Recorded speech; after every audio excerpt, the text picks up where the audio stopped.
Le dirigeant indépendantiste et 4 de ses ex-ministres, exilés en Belgique, étaient visés par des mandats d'arrêt européens.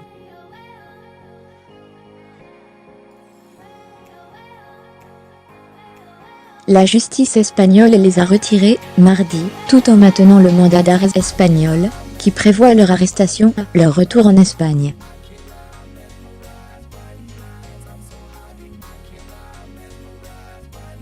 La décision belge n'était attendue que dans 10 jours, mais c'est finalement l'Espagne qui a elle-même tranché. Le tribunal suprême espagnol a retiré les mandats d'arrêt européens, qui visaient le président catalan destitué, Carles Puigdemont, ainsi que 4 de ses conseillers, l'équivalent de ministres exilés en Belgique depuis le 30 octobre.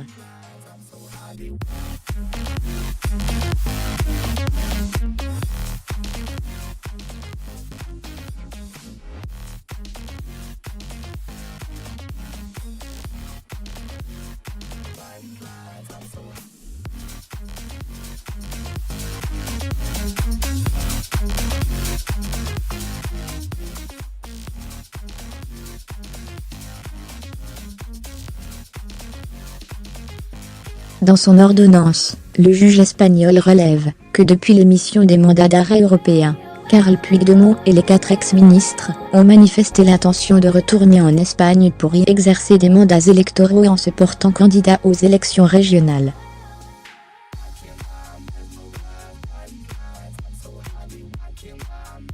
Or, il entend éviter le risque que la justice belge ne retienne pas tous les chefs d'inculpation les visant, afin d'éviter une différence de traitement judiciaire entre les indépendantistes restés en Espagne et ceux ayant fui.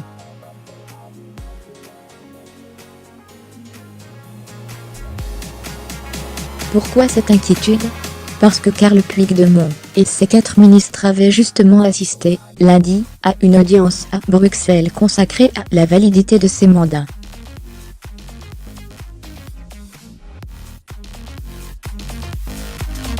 Les indépendantistes et leurs avocats contestaient en effet leur validité devant la justice belge.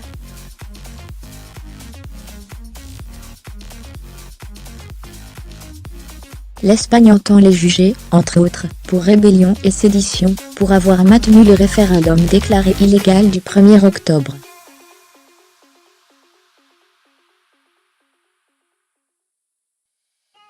Or, rébellion et sédition ne figurent pas dans la liste des 32 infractions pénales communément utilisées pour l'application de ce type de mandat.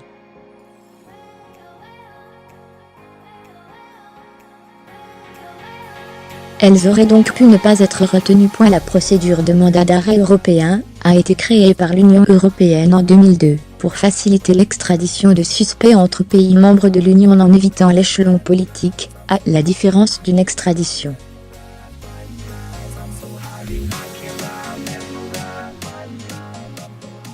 La directive qui l'encadre dit clairement que le mandat d'arrêt européen ne peut être utilisé à des fins politiques, même si celles-ci sont cachées derrière des crimes, assurait ainsi ce week-end dans le quotidien belge, l'Echo Paul Becauer, avocat de Carles Puigdemont.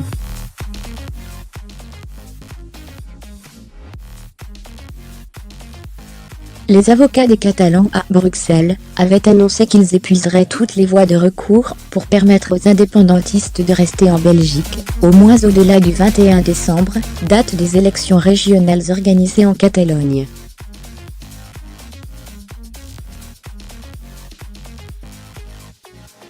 Plusieurs des exilés sont candidats dans le cadre de ce scrutin, et notamment Carles Puigdemont.